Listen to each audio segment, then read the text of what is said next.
Hallo julle en welkom by die volgende episode in Koffie vir jou siel.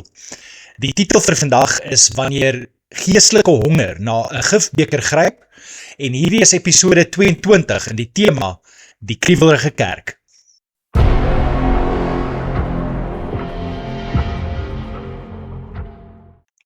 Wat is jou grootste bonatuurlike deurbraak in werklikheid jou grootste misleiding is? Ons leef in 'n era waar die dors na die bonatuurlike so intens geword het, dat ons bereid is om by enige vreemde vuur warm te bak, solank daar net 'n sigbare vonk is.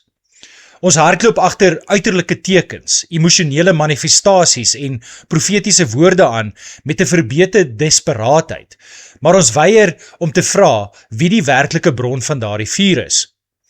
Hierdie gulsigheid na mag sonder 'n gelyktydige honger na heiligheid het die moderne kerk kwesbaar gemaak vir 'n subtiele geestelike blindheid wat ons onderskeidsvermoë stelselmatig verlam.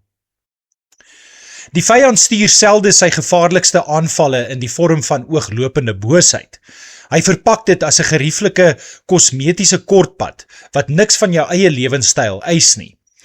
Wanneer ons kies om God se ongemaklike waarhede te ignoreer en bloot na 'n skouspel smag, is die Here bereid om ons oor te gee aan die dwaalings wat ons self in ons harte opgerig het. Die yskoue realiteit wat ons vandag moet konfronteer, is die volgende. As jou geloof bloot 'n soeke na ervarings is, sonder die pyn van daaglikse bekering, is jy dalk reeds besig om 'n vyandige plaasvervanger as die Heilige Gees te aanvaar. Die sleutelvers vir vandag kom uit 2 Tessalonisense 2 vers 11. Dit is ook waarom God hulle aan die mag van die dwaling oorgee, sodat hulle die leuen sal glo. Die oordenking vir vandag: die gevaar van geestelike kortsigtigheid.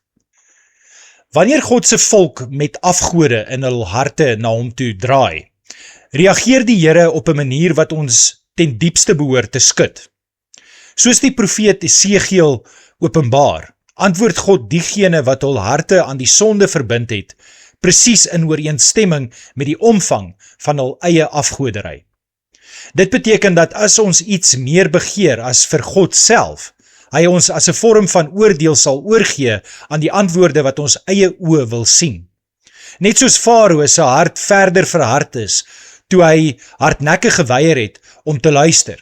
So gee God mense oor aan die dwaalings waarna hulle smag, as hulle weier om die suiwer waarheid lief te hê. Hierdie teologiese beginsel word in die Nuwe Testament geego wanneer Paulus waarsku oor die koms van die Antichrist, wat die werk van Satan met nagemaakte mag, vals tekens en misleidende wonders sal verrig. Die rede waarom mense in hierdie massiewe lokval sal trap, is omdat hulle geweier het om die transformerende waarheid te aanvaar wat hulle kon red. As ons as die kerk uiterlike krag en ervaring soek sonder om 'n lewe van gehoorsame geregtigheid te lei, stel ons onsself blaatant bloot aan demoniese plaasvervangers. Dit is skrikwekkend maklik om 'n Jesus, 'n Gees en 'n evangelie te ontvang wat heeltemal vreemd is aan die skrif.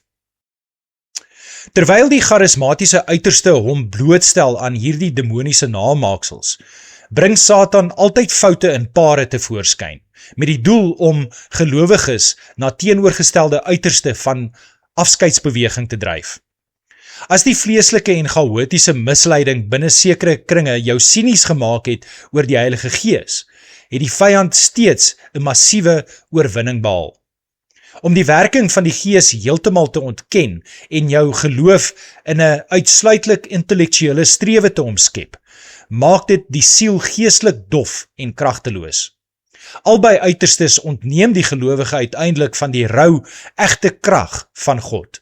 Hierdie geestelike dofheid lei daartoe dat talle Christene vandag onbewustelik betrokke raak by demoniese filosofie, sonder om die ingeboude gevaar raak te sien. Kerke is vol gelowiges wat nie meer glo dat Jesus vandag kan genees nie, maar wat sonder enige skuldgevoel na reiki-geneesers of akupunkturiste hardloop vir hul fisiese pyne. Omdat akupunktuur diep gewortel is in taoïstiese en boeddhistiese leringe, maak gelowiges hulself onwetend oop vir vyhandige entiteite.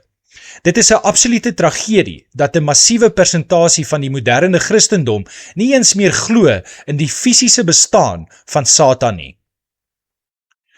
Hierdie gebrek aan geestelike bewustheid manifesteer ook daarin dat Christene yoga beoefen, horoskope as onskuldige pret lees en tydens vakansies heidense tempels besoek waar hulle hul aan demoniese voorskrifte onderwerp.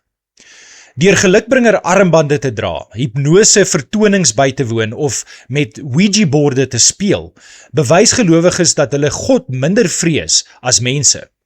Ons soek kortpaaie by die vyand vir dinge wat God reeds in sy woord beloof het, bloot omdat die demoniese alternatiewe ons niks kos nie.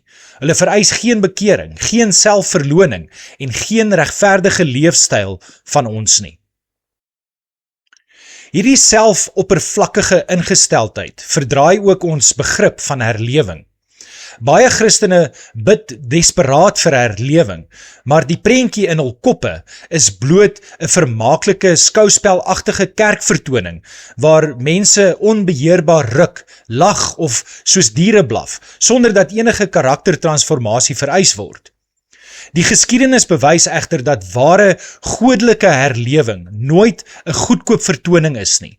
Dit word altyd voorafgegaan deur 'n skielike, deurdringende bewustheid van sonde en 'n uitstorting van diepe hartlike berou. Totdat ons met absolute desperaatheid wegdraai van ongeregtigheid, sal ons nooit die ware krag van God aanskou nie. Maar hoe kan ons dit in ons persoonlike lewe toepas? Dit is tyd om op te hou om te speel met die vuur van die okkulte en die kunsmatige kortpaaie van hierdie wêreld. Jy kan nie verwag dat die Heilige Gees jou lewe met bonatuurlike krag en ware vrede sal vul as jou arms gelyktydig vol gelukbringer armbande is, of as jy horoskope en heidense filosofieë najaag nie. Die Here gaan nie sy krag of sy eer met jou afgode deel nie.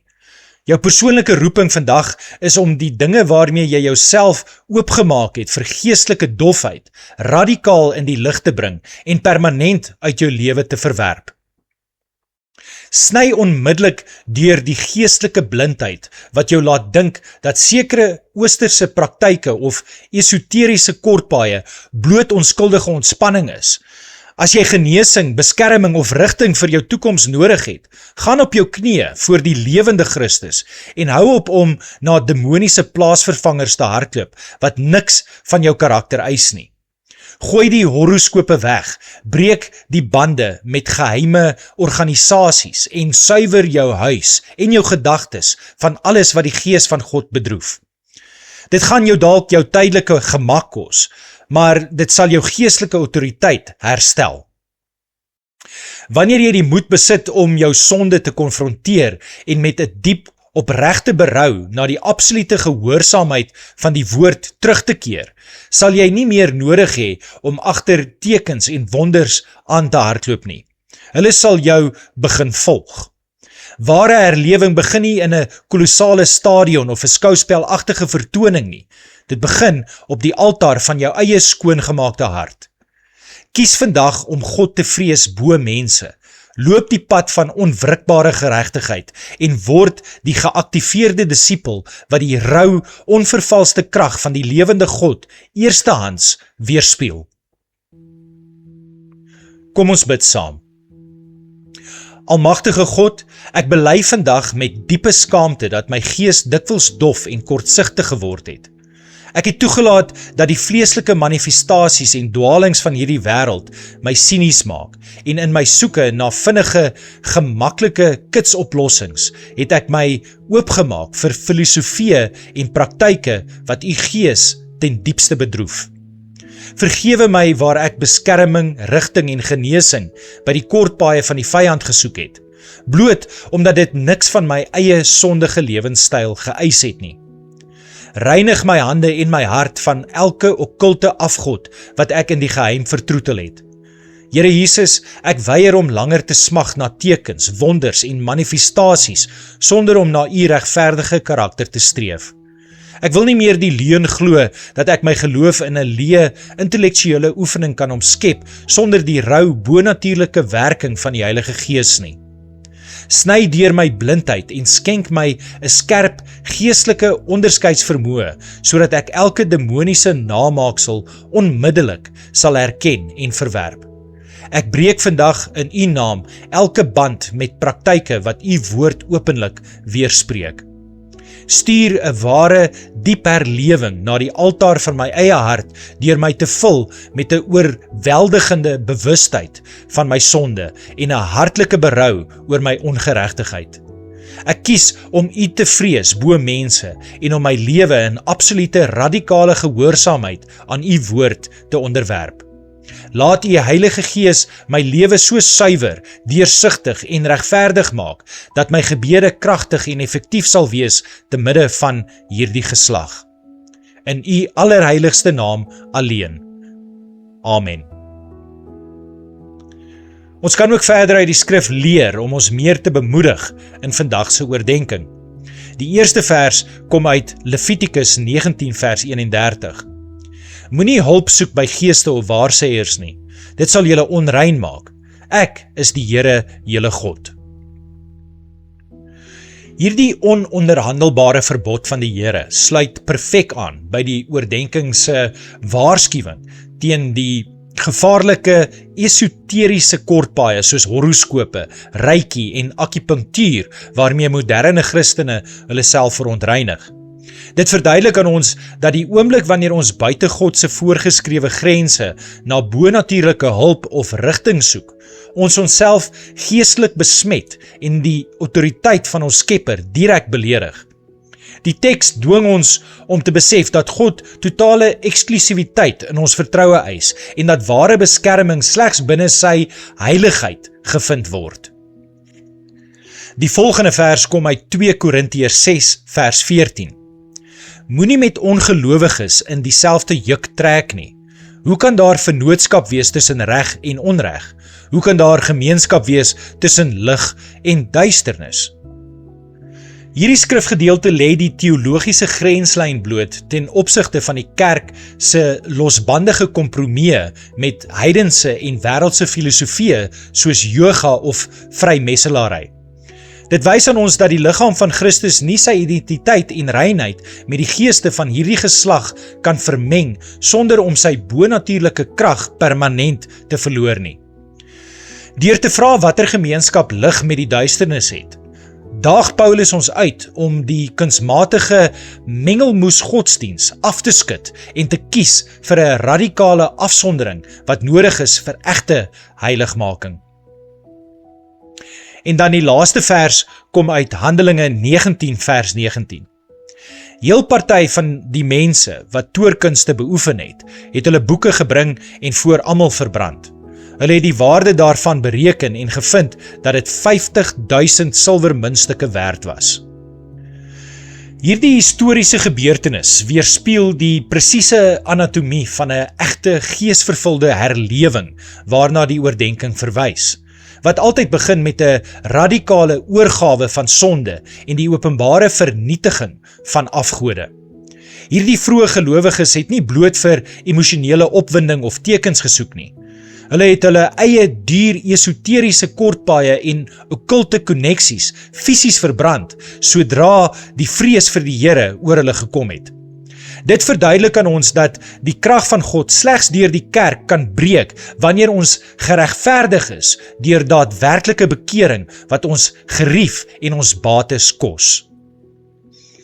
Dankie dat jy na vandag se boodskap geluister het. Lewer gerus jou kommentaar op hierdie plasing en onthou om dit met soveel mense moontlik te deel. Mag jy 'n vreugdevolle dag hê, mag die Here jou seën. Ons gesels weer, tot volgende keer. Shalom, shalom.